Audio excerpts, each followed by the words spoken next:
Kami mempersembahkan renungan Santapan Rohani, terjemahan dari renungan Our Daily Bread.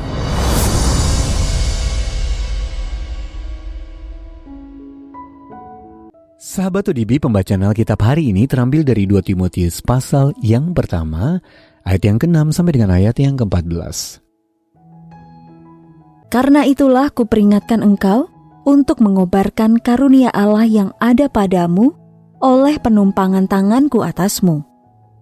Sebab Allah memberikan kepada kita bukan roh ketakutan, melainkan roh yang membangkitkan kekuatan, kasih dan ketertiban. Jadi janganlah malu bersaksi tentang Tuhan kita, dan janganlah malu karena aku, seorang hukuman karena Dia. Melainkan ikutlah menderita bagi Injilnya oleh kekuatan Allah.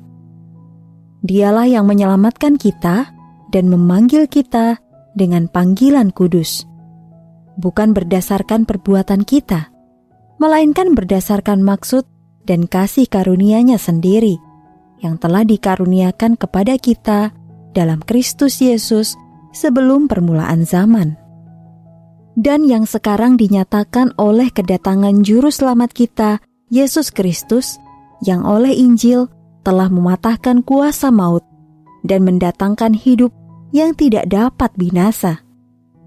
Untuk Injil inilah aku telah ditetapkan sebagai pemberita, sebagai rasul, dan sebagai guru. Itulah sebabnya aku menderita semuanya ini. Tetapi aku tidak malu, karena aku tahu kepada siapa aku percaya, dan aku yakin bahwa Dia berkuasa memeliharakan apa yang telah dipercayakannya kepadaku hingga pada hari Tuhan. Peganglah segala sesuatu yang telah engkau dengar daripadaku sebagai contoh ajaran yang sehat, dan lakukanlah itu dalam iman dan kasih dalam Kristus Yesus. Peliharalah harta yang indah yang telah dipercayakannya kepada kita oleh Roh Kudus yang diam di dalam kita. Ayat mas renungan hari ini terambil dari 2 Timotius pasal yang pertama ayat yang ke-7. Allah memberikan kepada kita bukan roh ketakutan, melainkan roh yang membangkitkan kekuatan, kasih, dan ketertiban. Renungan hari ini berjudul Kemurahan Hati yang Melimpah Ruah, ditulis oleh Monica LaRose. Tidak ada orang yang di ujung hidupnya pernah dengan bangga berkata demikian, "Aku senang sudah menjalani kehidupan yang mementingkan, melayani, dan melindungi diriku sendiri," kata penulis Parker Palmer dalam pidatonya di suatu acara wisuda. Ia bermaksud mengajak para wisudawan dan wisudawati untuk mempersembahkan diri mereka bagi dunia dengan kemurahan hati yang melimpah ruah. Namun Parker melanjutkan, menjalani kehidupan seperti itu juga berarti belajar tentang betapa sedikit yang kita ketahui dan betapa mudahnya kita gagal.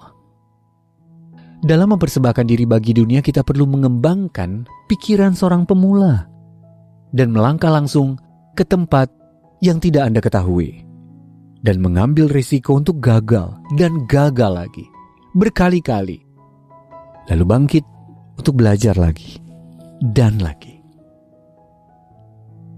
Hanya ketika hidup kita dibangun di atas dasar anugerah, maka kita dapat menemukan keberanian untuk memilih menjalani kehidupan dengan kemurahan hati yang melimpah ruah. Seperti perkataan Paulus kepada anak rohaninya Timotius, kita dapat dengan yakin mengobarkan dan menghidupi karunia Allah.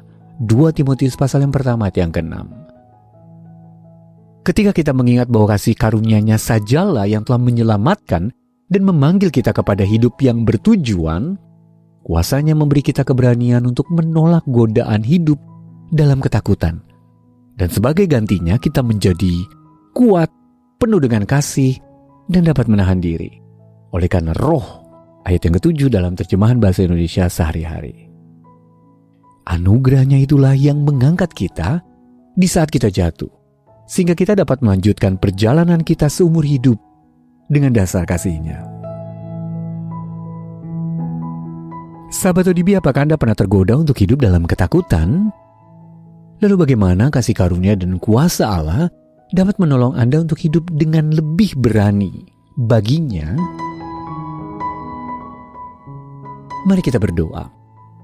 Ya Allah, terima kasih karena kami tidak harus hidup dalam ketakutan, bahkan membentengi diri dari kegagalan maupun rasa sakit.